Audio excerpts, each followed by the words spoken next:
Honestly, Mhm. I didn't think I was going to be a professional bodybuilder, to be honest with you. It was like I started, doing it for wrestling in high school Mhm. because I was so scrawny Right. and, a 98-pound wrestler my Mhm. freshman year. And it was like, you know what? I got to put some meat on that body. And results just started coming. And Yeah. every single year I put on about 5 to 7 pounds. Mhm. Every year, 5 to 7 pounds. And, I was a hard gainer, so it wasn't like it happened overnight. When people see Right. me later on, as a pro and with all the muscle, it was like, oh, Mhm. look at him, but they didn't, a lot of time it's always like they don't see what you go through, to get to where you need to get to, right? Sure, sure. I'm so glad you said that too, because another reason I became an early fan of yours was because that was really how I found bodybuilding. I mean, I knew Arnold and those guys from television and movies, but I wrestled and I was a 112-pound wrestler. So I was a lot like you. I was a little guy and I found the weight room through that. And then I fell in love with it. I fell in love with the way it felt and the way my body reacted and stuff. Of course, I didn't have the genetics you did or anything to go on, and I didn't take that pursuit, but I became a lifelong fan of it. And that was an important part of your story that I identified with really early. But I also think it's really neat, and correct me if I'm wrong, but didn't it take like 16 years or something for you to turn pro?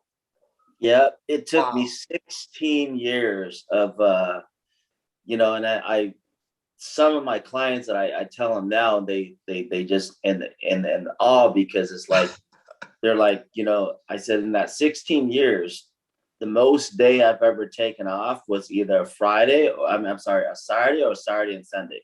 Mm-hmm. 1 to 2 days over the weekend. That's the most I've ever taken off in 16 years of my career trying to get my pro card. So like a lot of people don't understand, it's like consistency and persistency always, gets you where you need to get to. But how, there's a story of the marshmallow test. You ever heard that? No, I haven't.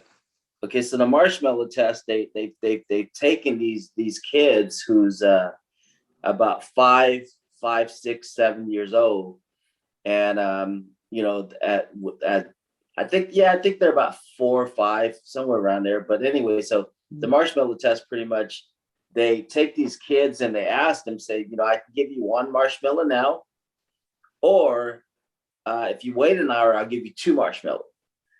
And they basically connect with these kids, uh, 20 years later, and what they found out is that the one that that wanted the one at the one marshmallow right away, they they were never really, basically they never stuck to anything long enough. Mm, And the one that waited for the two marshmallow, they're the one that actually was able to stay consistent on something long enough to basically become successful in whatever it is. wow. So What a cool I found lesson. that pretty interesting. It's like, the same thing with me and bodybuilding. It's like I wasn't like a Phil Heath where, 4 or 5 years and he's on the Mr. Olympia stage. Right. I was those hard gainer that just took forever to get there. Mm-hmm. But I wasn't gonna quit because I knew that I believed what I was gonna believe in. And like a lot of people, they're like, you know, I've never seen an IFBB Asian bodybuilder in my life. I've never Mm-hmm. seen, a buff Asian bodybuilder. It just never happens. Why Yeah. why are you putting in a dream in something that's never going to happen? And it was like I didn't really care about what other people think. I knew that to me, okay, that's fine. But if I stay consistent, hard enough, long enough, and I work my ass off to get to where I need to get to, I'm going to get there. Right. So I'm not going to quit just because you think that, you've never seen a Asian bodybuilder that's big. Right. But, you know, but I also knew that if I set the kind of like the pioneer for the Asian bodybuilders, I knew Sure. that I can, you know, if I did it, I knew that they feel they can do it too. Yeah. And then right after me, my friend Hide started, Yes. coming up, and and then now you see a lot of Asian bodybuilders. But Mm-hmm. it was like, now everyone believes that they can do it. But from the beginning, no different than running the 4-minute mile, you know? Right.